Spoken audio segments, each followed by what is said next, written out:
Hi, I'm Benham. I just finished my third year studying graphic design at Southampton Solent University, and I'm just going to start by talking about my RSA design directions entry, which was a piece of work I did in the third year. The brief was to advertise cans as a form of packaging to packaging decision makers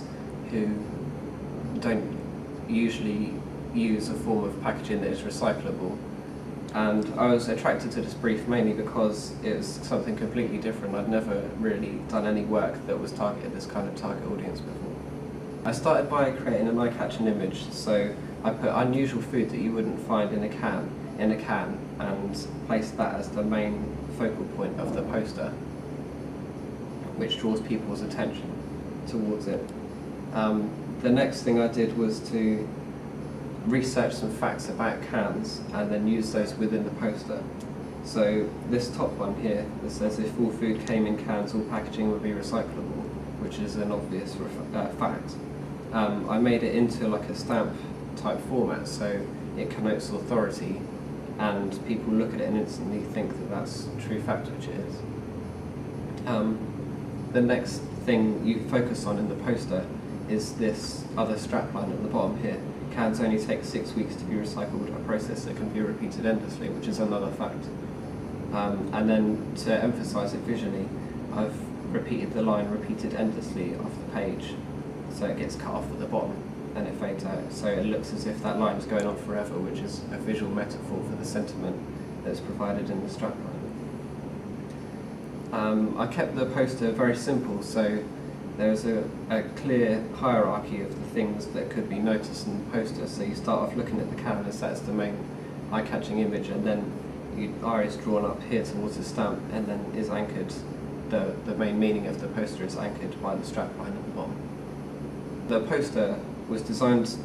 although it was intended to be aimed at people in the packaging decision makers in that kind of sector, is originally also intended to be advertised towards the public, so it would be positioned in public spaces such as bus shelters and also billboards,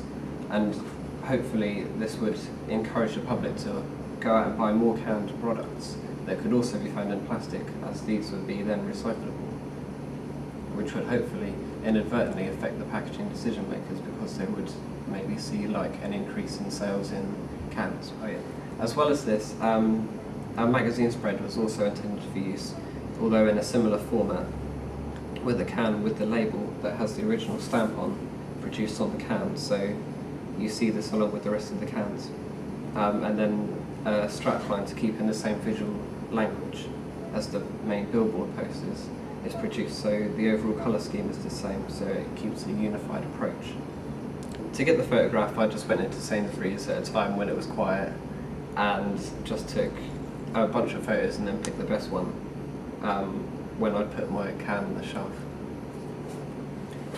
As well as the public's influence in this, a direct piece of material was developed to send to the packaging decision makers. Instead of it being just a generic leaflet that could be easily thrown in the bin, I produced a similar can to the piece in the magazine spread with the stamp on it that connotes the fact, and some other facts along the back, so it contains all the same information as a flyer, except it's on a can which gets the product, so to speak, into the packaging decision makers' hands, and they can feel it and feel how sturdy it is and really get the properties of the product.